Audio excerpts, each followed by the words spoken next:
Muchas gracias, ministro. Muy buenas tardes a todas y a todos. Quiero partir agradeciendo especialmente al Consejo Nacional de Justicia a través de su alianza con la Oficina de las Naciones Unidas contra la Droga y el Delito, la UNODC, el Programa de las Naciones Unidas para el Desarrollo, el PNUD, y el Ministerio de Justicia y Seguridad Pública del Brasil a través de su programa Haciendo Justicia. Es un verdadero placer poder acompañarlos en este importante y tan interesante Foro Nacional de Alternativas Penales que se está realizando y que al menos virtualmente me permite poder acompañarlos en el día de hoy. Me encantaría estar allí en Brasil, un país al que quiero mucho y que siempre he tenido la suerte de poder viajar, así que espero que pronto podamos reencontrarnos personalmente. En el día de hoy, en este panel, estamos discutiendo sobre la audiencia de control de detención. Recién escuchábamos la ponencia de la doctora Rocío Luna Domínguez en torno a la experiencia de México, y yo quiero, como director académico de CEJA, referirme a la situación de América Latina y la mirada que desde América Latina tenemos sobre la situación de Brasil. Lo primero que hay que marcar es que la audiencia de control de detención se encuentra regulada en 10 de los 20 países de América Latina continental. Hay distintos márgenes de tiempo o plazos para ese control de detención.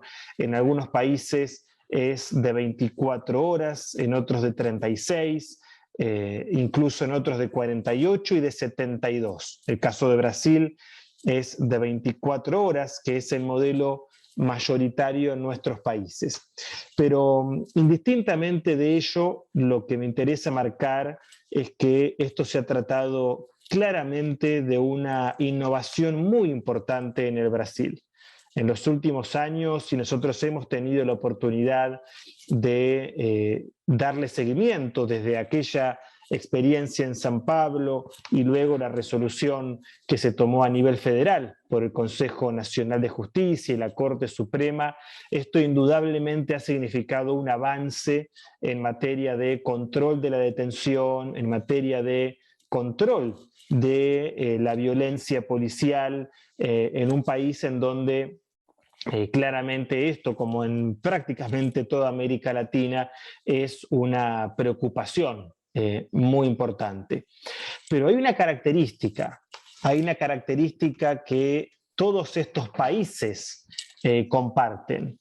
Me refiero a todos los países que tienen regulada una audiencia de control de detención, a excepción de Brasil.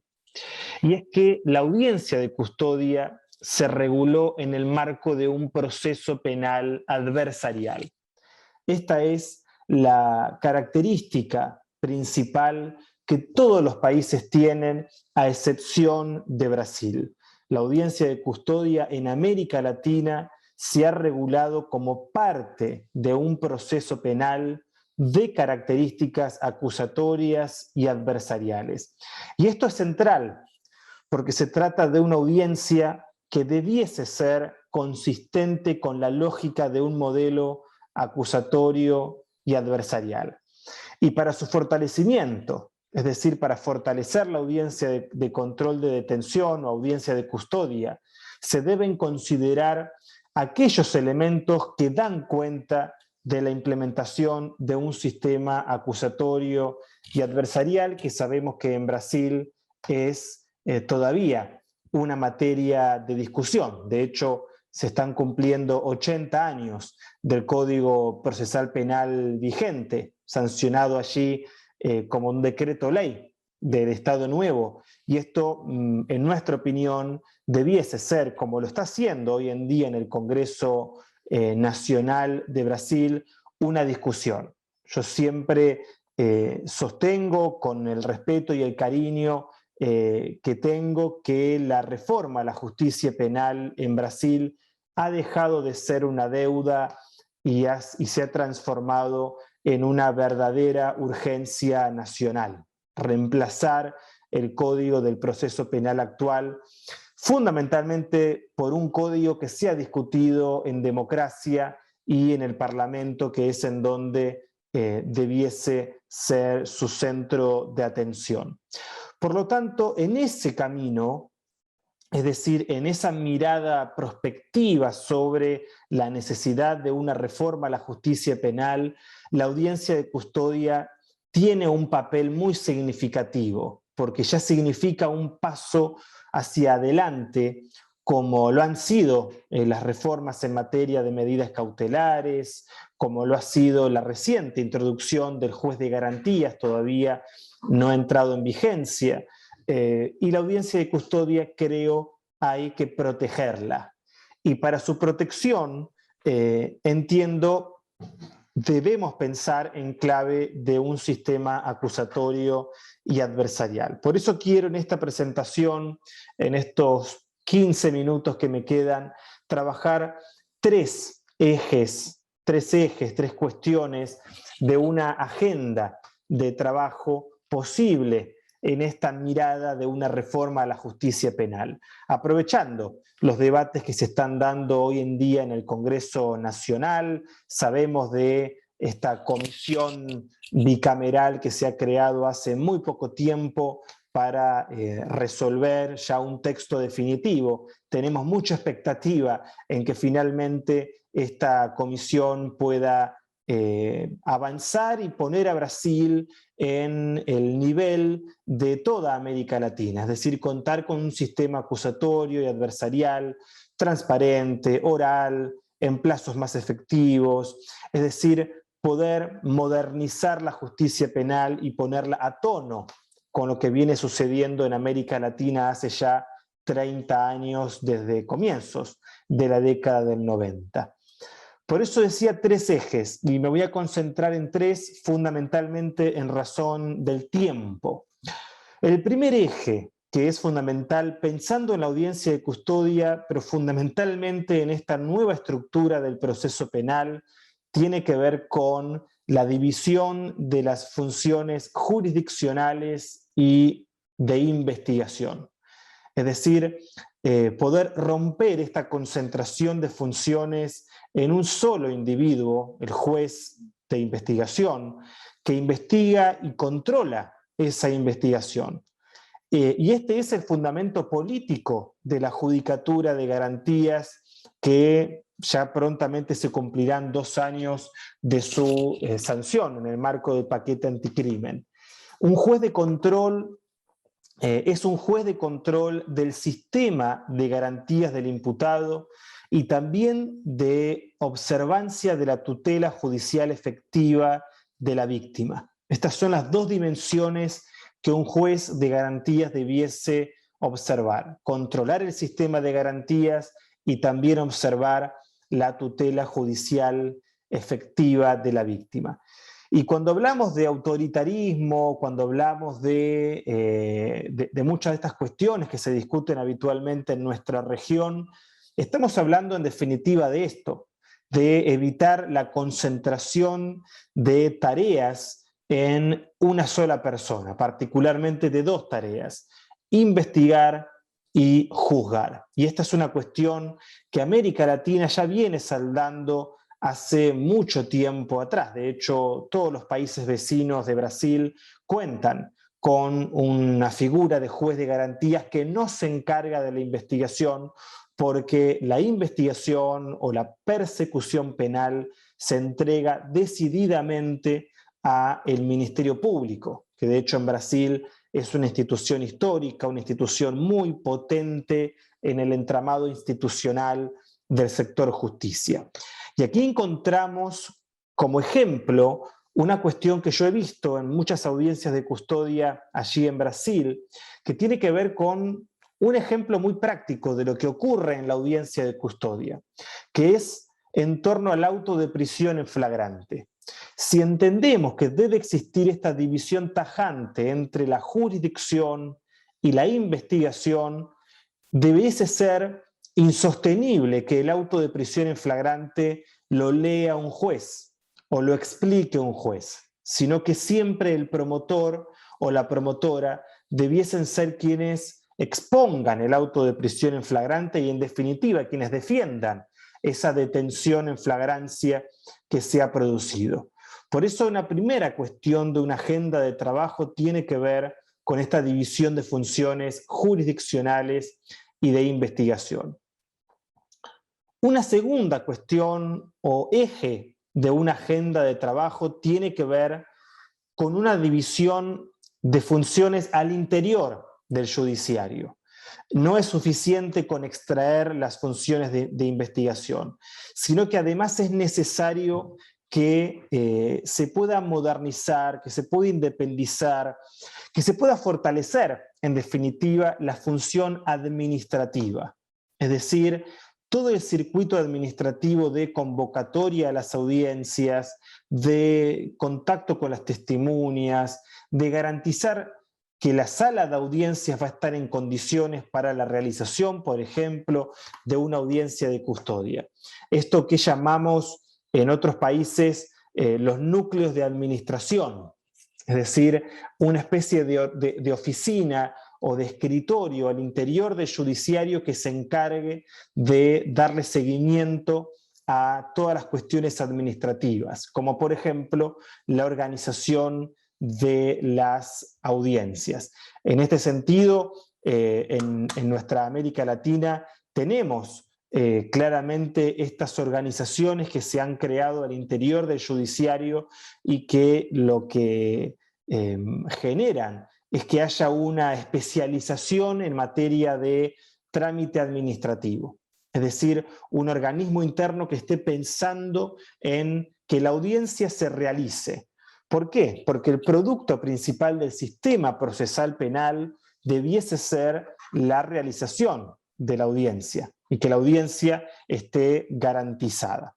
Por lo tanto, allí tenemos una segunda cuestión, esto como propuesta a la Comisión Bicameral del Congreso. Muchos de los códigos procesales penales de América Latina regulan un artículo que marca esta cuestión en el Código Procesal. Esta pudiese ser una alternativa posible, pensando en cómo trasladar esta idea al ámbito normativo. Y hay una tercera cuestión o tercer eje de trabajo que es consecuencia de estos dos, y es poder organizar el régimen de la acción penal de un modo que el Ministerio Público Fiscal tenga herramientas para poder gestionar los casos que ingresan al sistema.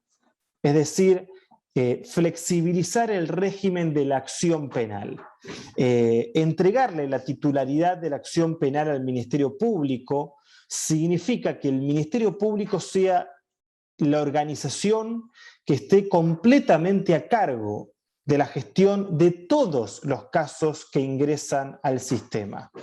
Es decir, que el Ministerio Público se encargue de recibir todas las denuncias, independientemente de la posibilidad de que exista la querella, es decir, una víctima particular que se constituya como parte del proceso. Pero de lo que estamos hablando aquí es en definitiva de que el Ministerio Público Fiscal tenga instrumentos diversos para poder ejercer la acción penal. Y si miramos lo que existe hoy en día en América Latina, vamos a encontrarnos con instrumentos como los criterios de oportunidad, la conversión de la acción, la conciliación, la reparación y la suspensión del proceso a prueba. Es decir, 5 instrumentos que le permiten al Ministerio Público ejercer la acción penal. En el caso de la suspensión del proceso a prueba, yo soy de la idea de que debiesen aumentarse los montos de pena para la procedencia de este instituto. Hoy en día en Brasil está en 1 año, cuando esto en realidad limita mucho las posibilidades de procedencia de este instituto. Yo soy del criterio de, como ha ocurrido en varios países de la región, que este monto se eleve hasta los 3 años, es decir, que haya mayor cantidad de casos que se puedan resolver a través de la suspensión del proceso a prueba. ¿Y cuál es el vínculo entre este tema y la audiencia de custodia? Bueno, es un vínculo muy directo, porque en la audiencia de custodia el promotor debiese tener la posibilidad, y yo creo que esto es algo que hoy en día puede promoverse, de decidir cuál va a ser el curso que ese caso va a tener. ¿Cuál es la proyección del caso? ¿Es un caso que el promotor lo proyecta para juicio oral? ¿Es un caso que lo proyecta para una suspensión del proceso a prueba? ¿Es un caso que lo proyecta para una conciliación? Son tres escenarios realmente distintos. Por lo tanto, perfecto. Por lo tanto, que en esa audiencia de custodia se pueda tener claro la proyección del caso es central para que, por ejemplo, en esa misma audiencia el promotor pueda ya plantear una respuesta a ese caso.